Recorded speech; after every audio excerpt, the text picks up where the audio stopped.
স্বামীর অসুস্থতা কাটিয়ে বুধবার সবে সেরে উঠেছেন জগন্নাথ দেব। শুক্রবার রথযাত্রার দিন মাসির বাড়ি থেকে রওনা দেবেন জগন্নাথ, বলরাম, সুভদ্রা। তবে দীঘায় প্রশাসনের অবসর যাপনের সুযোগ নেই। জগন্নাথ ধাম উদ্বোধনের পর সোমবার দীঘায় গড়াবে প্রথম রথের চাকা। বুধবার দুপুরেই দীঘায় পৌঁছে গিয়েছেন মুখ্যমন্ত্রী মমতা বন্দ্যোপাধ্যায়। সেই মতো জোর কদমে চলছে প্রস্তুতি। এই রথ 6 নম্বর গেট 7 নম্বর গেট পেরিয়ে রথের দিন চলে যাবে একেবারে মন্দিরের প্রধান গেটের সামনে। সেখান থেকেই মুখ্যমন্ত্রী মমতা বন্দ্যোপাধ্যায় সোনার ঝাঁটা দিয়ে রাস্তা ঝাঁটিয়ে রথযাত্রার উদ্বোধন করবেন। বুধবার শেষ হচ্ছে জগন্নাথ দেবের অনবসরকাল। বৃহস্পতিবার সকাল 6টায় নবকলেবর এবং নবযৌবন উৎসব। বৃহস্পতিবার অন্তরাল পর্ব কাটিয়ে ভক্তদের দর্শন দেবেন ভগবান। শুক্রবার পঞ্জিকা মেনে রথে চড়ে মাসির বাড়ি রওনা দেবেন জগন্নাথ দেব। 1 কিলোমিটার দূরে মাসির বাড়ি পর্যন্ত যাবে রথ। শুক্রবার রথযাত্রার সূচনা করবেন মুখ্যমন্ত্রী স্বয়ং। তার আগে বৃহস্পতিবার সকালে নবকলেবরেও যোগ দিতে পারেন মমতা।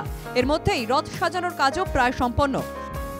এখন থেকেই রথযাত্রায় শরিক হতে দীঘায় ভিড় জমাচ্ছেন ভক্ত এবং পর্যটকরা।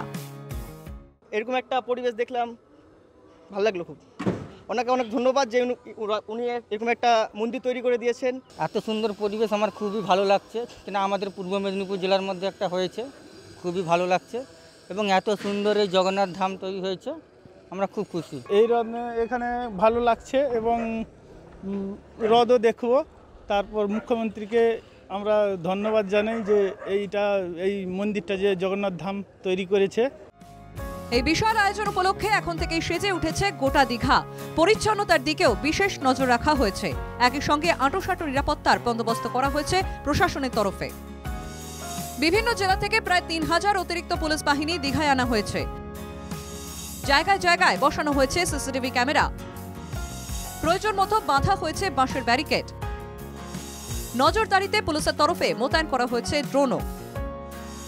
পুলিশের তরফে মূল পয়েন্ট চিহ্নিত করে সিসি ক্যামেরা লাগানোর কাজ প্রায় শেষ। প্রায় 100 মিটার অন্তর লাগানো হচ্ছে একটি করে এলইডি স্ক্রিন। মোতায়েন থাকছে দমকলের একাধিক ইঞ্জিন। পৌঁছে গিয়েছে 10টি আইসিসিউ অ্যাম্বুলেন্স। রাস্তার পাশে বেশ কিছু পানীয় জলের ক্যাম্প তৈরি করা হয়েছে। তৈরি করা হয়েছে may I help you desk. স্বাস্থ্য বিভাগের তরফে তৈরি করা হয়েছে 3টি হেল্প ক্যাম্পও। দীঘায় এখন থেকেই যান চলাচল নিয়ন্ত্রণ করা হচ্ছে। দীঘা বাইপাস মোড় থেকে ঘুরিয়ে দেওয়া হচ্ছে সব গাড়িকেই। বুধবার মুখ্যমন্ত্রীকে স্বাগত জানানোর জন্য তার কনভয় রাস্তায় ভিড় জমান অনেকেই।